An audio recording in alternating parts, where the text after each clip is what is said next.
Picture चालू करो बे। चलो भाई देखो अब मैं क्या करता हूँ। सुप्रिया सुनील जी, आपसे शुरुआत करते हुए बीजेपी की ओर से कहा गया है कि ये नरेंद्र मोदी का भारत है, पाकिस्तान को घर में घुसकर जवाब देता है, मारता है। अच्छा। और कांग्रेस पार्टी का तो पूरा का पूरा कैलेंडर भरा पड़ा है सरेंडर से। इस पर क्या है जवाब आपका?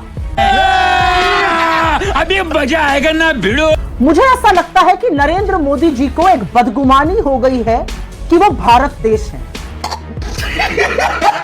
वो इस देश के प्रधानमंत्री हैं, वो बीजेपी के नेता हैं, लेकिन वो ये देश नहीं है। हो सकता है मोदी जी को ये बदगुमानी हो गई हो कि सेना की यूनिफॉर्म पहनकर वो तस्वीरें खिंचवाते हैं। वो तस्वीरें उनके पोस्टर, होर्डिंग, रेलवे टिकट्स पर लगती है, बीजेपी की आईटी सेल उसको प्रचारित करती है, तो वो सेना है। वो सेना भी नहीं है। ये क्या सुन रहा हूं मैं? इस सेना के शौर्य और पराक्रम पर तो हमें वो विश्वास था कि अगर नरेंद्र मोदी जी ने धैर्य रखा होता और सेना के हाथ नहीं बांध दिए होते सरेंडर करके, सीज फायर करके, तो ये भारतीय सेना पाकिस्तान को निस्तो नाबूद कर देते विश्व के भूगोल से।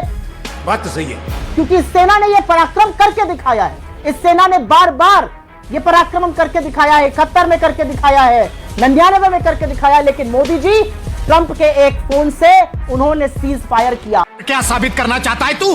क्या साबित करना चाहता है तू? मैं आपसे एक बात पूछती हूँ, आप लोग रोज मोदी जी की रैली कवर करते हैं, मोदी जी का रोड शो कवर करते हैं, उनके भाषणों को लाइव दिखाया जाता है। हर जगह मोदी जी बड़ी बड़ी बात करते हैं, खूब डायलॉगबाजी करते हैं। मुझे अपने घर जाना है। चुप हो जाओ। लेकिन नरेंद्र मोदी पिछले 21 दिन से 11 बार डोनाल्ड ट्रंप ने यह कहा कि मैंने सीज फायर कराया। अमेरिका ने हलफनामा देके अपने कोर्ट में कहा उन्होंने सीज फायर कराया, व्यापार के धमकी के बावजूद कराया, बात कराया। एक बार भी मोदी जी उस पर क्यों नहीं बोलते? कोई हमको अस्पताल पहुंचा दो भैया, बहुत दर्द हो रहा है भैया। अगर ट्रंप झूठ बोल रहा है तो हमारे देश का प्रधानमंत्री हिम्मत करके ये क्यों नहीं कहता कि वो झूठ बोल रहे हैं? और अगर आप नहीं बोलते हैं तो ये क्यों ना माना जाए कि आप चुप हैं और आपका ट्रंप का नाम सुन के आपके होश फाख्ता हो जाते हैं?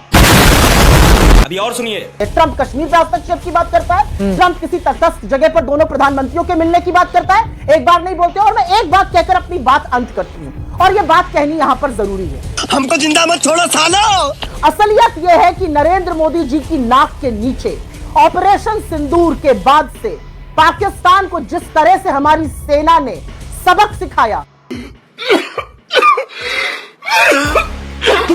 उसके बाद पाकिस्तान जो हीरो बिना घूम रहा है दुनिया में, यह हमारी इतनी बड़ी विफलता है कि हद नहीं। और मैं आपको बताती हूं क्यों। हम आईएमएफ का लोन नहीं रुकवा पाए, हमारे साथ एक मुल्क नहीं खड़ा हुआ पाकिस्तान का आईएमएफ का लोन रुकवाने के लिए। ये सब क्या देखना पड़ रहा है? असलियत यह है कि नरेंद्र मोदी जी बड़ी बड़ी बातें करते हैं, लेकिन संयुक्त राष्ट्र ने पाकिस्तान को काउंटर कमेटी जो टेरर की है उसका उपाध्यक्ष बनाया है। सोचिए, इस कंगले आतंकी मुल्क को उपाध्यक्ष बनाया गया और हमारा कोई प्रभाव वहां नहीं चल रहा है। लवणे न भोजन।